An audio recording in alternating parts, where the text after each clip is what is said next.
जरा सोचो, पूरी दुनिया अचानक रुक जाए। 1 सेकंड के लिए नहीं, 1 मिनट के लिए नहीं, जितना समय तुम चाहो उतना।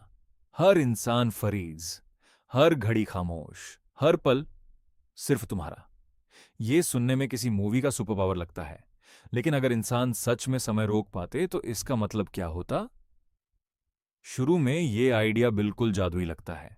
कोई डेडलाइन मिस नहीं होगी, कोई ट्रेन लेट नहीं मिलेगी, कॉफी शर्ट पे नहीं गिरेगी। तुम समय रोक सकते हो ठीक हादसा होने से पहले, पल को फिर से लिख सकते हो।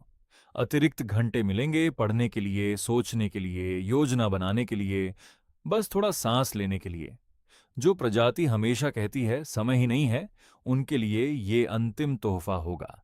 लेकिन ऐसी हर शक्ति की अपनी कीमत होती है, और जितना गहरा जाते हैं उतनी ही ये शक्ति अजीब लगने लगती है। पहला विरोधाभास ये है, समय रोकना सिर्फ घड़ियां रोकना नहीं है। इसका मतलब है हर परमाणु, हर फोटॉन, हर प्रतिक्रिया पूरे ब्रह्मांड में रुक जाना। लेकिन तुम तो फिर भी हिल रहे हो, चल रहे हो, सांस ले रहे हो, बात कर रहे हो। मतलब तुम्हें वो हवा चाहिए जो प्रवाहित नहीं हो रही, वो फर्श जो तुम्हें सहारा ही नहीं दे रहा, क्योंकि वो भी रुके हुए पल में है। और रोशनी, अगर फोटॉन भी रुक गया तो तुम्हें मिल सकता है पूरा अंधेरा, क्योंकि कोई नई रोशनी तुम्हारी आंखों तक पहुंच ही नहीं पाएगी। पूरे ब्रह्मांड को रोकने की क्षमता शायद कुछ भी देख ना पाने की मजबूरी बन जाए। चलो मान लेते हैं, भौतिकी को नजरअंदाज कर देते हैं। मान लो ये शक्ति सच में काम करती है। अब तुम अकेले हो, सच में अकेले। बात करने वाला कोई नहीं, किसी को पता भी नहीं कि समय रुका हुआ है। हर इंसान तुम्हारे आसपास मौजूद है, लेकिन तुम उन्हें छू भी नहीं सकते।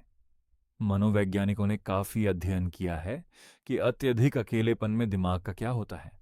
सन्नाटा, कोई प्रतिक्रिया नहीं, दुनिया से कोई प्रतिक्रिया ही नहीं मिलती।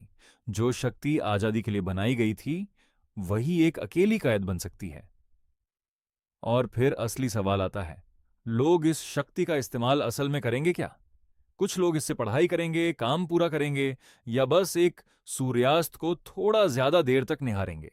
लेकिन बाकी लोग, वो उन सीमाओं को पार करने की कोशिश करेंगे जो पहले कभी पार नहीं कर सकते थे।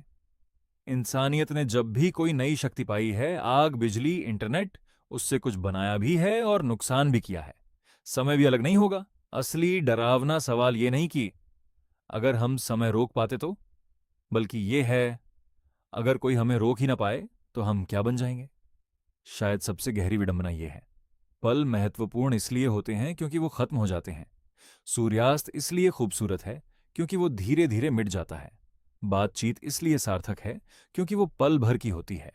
समय का आगे बढ़ना, जिससे हम बचना चाहते हैं, शायद यही वजह है जिसकी वजह से जिंदगी अनमोल लगती है।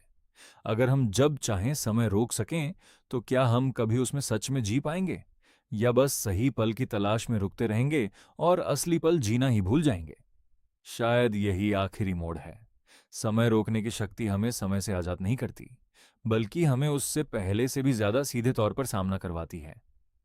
तो अगर तुम समय रोक पाते, तो उस पहले रुके हुए पल में क्या करते?